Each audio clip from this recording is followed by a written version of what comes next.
Jangan lupa like, komen, dan subscribe channel YouTube TVRI Bengkulu dan nyalakan lonceng notifikasinya.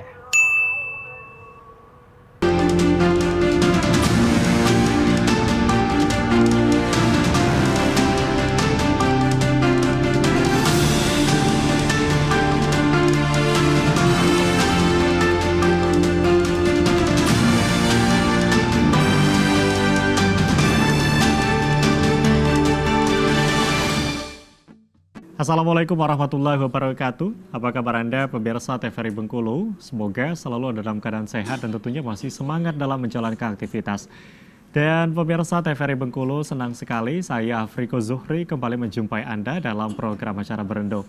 Dan tentunya seperti biasa kita akan membahas terkait dengan info-info menarik berkaitan dengan pemilu. Nah, kali ini tema kita akan membahas bagaimana potensi pemuda dalam pemilu nanti akan dilaksanakan di 2024.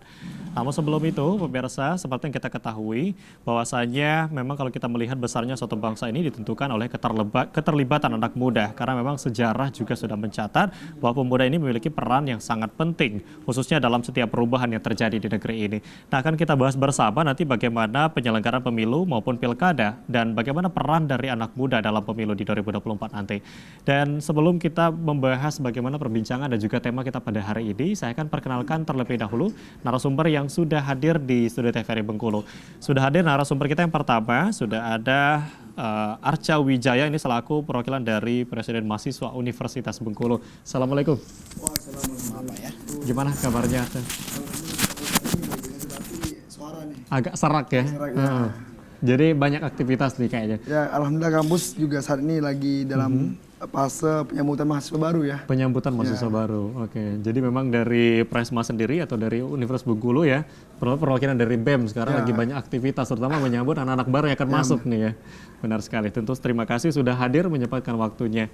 Dan tentu saja pada kesempatan kali ini juga pemirsa TVRI Bengkulu juga sudah hadir narasumber kita yang kedua, akan saya undang untuk bisa bergabung. Selamat datang kepada Pak Jarto Tarigan. Selamat datang, selamat sore. Selamat sore. Iya, boleh mungkin sedikit agak bergeser sedikit Pak nanti kita ngobrol-ngobrol bareng. Dan pemirsa TVRI Bengkulu sudah hadir bersama kami di studio TVRI Bengkulu, Pak Jarto. Selamat datang Pak Jarto. Ya. Gimana kabarnya, sehat?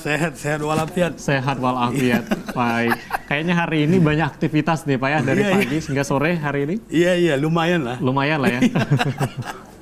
Oke, terima kasih Pak sudah menyempatkan waktunya untuk hadir di TVRI Bengkulu. Jadi hari ini kita akan berbincang-bincang berkaitan dengan tema kita membahas bagaimana potensi pemuda dalam pemilu nih Pak. Nah, memang mengingat kalau saat ini nanti di 2024 mungkin hampir menghitung bulan lagi, kita akan melaksanakan namanya Pesta Demokrasi. Nah, bagaimana sih sebetulnya potensi pemuda yang khususnya di Bengkulu saat ini ya untuk peran dari anak muda dalam pemilu. Nah, mungkin kalau kita bicara anak muda, ini ada anak muda di sebelah kita nih Pak ya. Iya, presiden lagi. Oh, presiden mahasiswa nih dari Universitas Bengkulu. Benar. Arca, kalau dari Arca sendiri sebetulnya peran pemuda itu apa sih sebetulnya bisa dimaknai? Oke ya, untuk peran pemuda ya tentunya pemuda ini adalah orang yang memiliki suatu semangat juang yang lebih tinggi ya. Karena pas pemuda tuh ya memang lagi pas-pasan yang ingin pergerakannya sangat luas gitu ya. Ke sini ke situ mempunyai energi yang sangat luar biasa gitu ya. Dan tentunya juga Bung Karno pernah mengatakan juga ya, berikan aku 1000 orang tua akan mencabut Semeru ya. Tapi namun kalau berikan aku 10 pemuda maka akan kugoncangkan dunia. Nah, ini makna ini sangat dalam begitu besarnya. Gitu. Bahwasanya pemuda ini mempunyai peran yang penting, peran fundamental untuk suatu perubahan yang ada di negara kita gitu. Dan dalam peran pun transisi kepemimpinan sejauh ini di tahun 2024 ya kita ketahui bahwasanya saat ini adalah memasuki zamannya zilenial ya, generasi zilenial. Dan kita ketahui bahwasanya faktor penyuplai kontribusi suara besar nanti tahun 2024 ini adalah anak muda gitu ya. Jadi jangan sampai pemimpin-pemimpin atau calon-calon yang saat ini ingin mencalonkan diri jauh dari program-program untuk kemajuan anak bangsa atau khusus pemuda gitu. Itu sangat disayang sekali bahwa penyuplai besar suara tahun ini adalah anak muda tadi gitu. Ya, benar sekali. Jadi kalau kita bicara soal anak muda ini memang memiliki peran yang katakanlah memang sangat berperan. Kalau kita melihat sejarah juga tadi disampaikan memang sejarah perkembangan Indonesia tidak lepas dari namanya anak muda gitu ya. Nah, mungkin kalau dari Pak Jarto sendiri memaknai anak muda, ini apa sih Pak? Iya. Jadi disebut anak muda itu dua dimensi. Pertama umur ya. Tidak mungkin pula kita sebut pemuda kayak saya lah. Ya. Sama-sama muda kita nih. Iya, tapi banyak orang itu tidak membatasi umur. Sampai ada ya dia ketua pemuda umur sudah 60 tahun. Ketua pemuda itu kan. Masih ketua pemuda gitu Iya, ya? ketua pemuda. Tapi mestinya umur juga itu ya.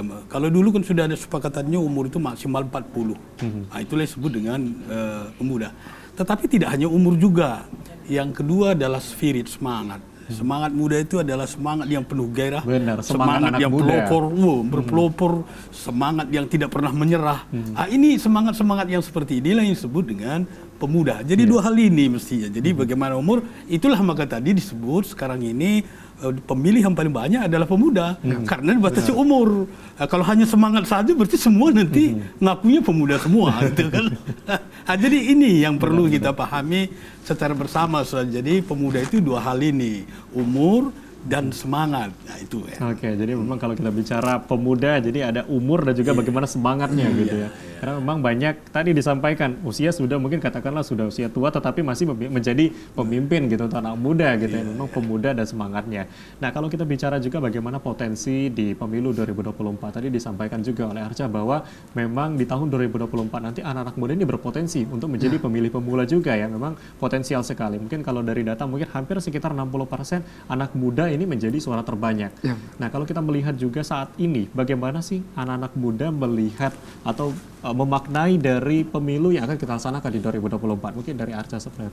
Oke, kalau melihat dari pandangan kita selaku kawan-kawan ya, selaku anak muda, sangat penting dalam memilah dan memilih pemimpin saat ini gitu. Yang tentunya pemimpin yang bisa memberikan kontribusinya kepada kita, pemuda-pemuda yang ada di Indonesia, terusnya di Bengkulu gitu ya. Karena saat ini pemuda-pemuda itu banyak sekali wadah-wadah yang seharusnya diberikan kepada pemuda, peluang-peluang yang harus diberikan kepada pemuda itu jauh dari pandangan dari pemimpin-pemimpin sekarang ini. Maka dari ini mungkin fokus di tahun 2024 kita sebagai pemuda harus jeli dalam hal memilih pemimpin, bukan memilih dalam arti kata melihat dia adalah keluarga kita, dia adalah kerabat kita, ataupun dia adalah teman dekatnya orang tua kita, bukan. Tapi bagaimana gagasan dan ide yang dia tawarkan nantinya untuk kita, khususnya anak-anak muda ke depannya gitu. Artinya memang anak muda juga harus bisa memilah dan memilih, gitu. Ya. Tidak hanya hasrat berdasarkan kedekatan atau mungkin di lingkungan sekitar saja. Akan kita lanjutkan kembali nanti setelah break. Baik, pemirsa TVRI Bengkulu masih dalam pembahasan yang sama berkaitan dengan bagaimana peran anak muda khususnya di pemilu 2024. Kami akan kembali setelah yang satu ini.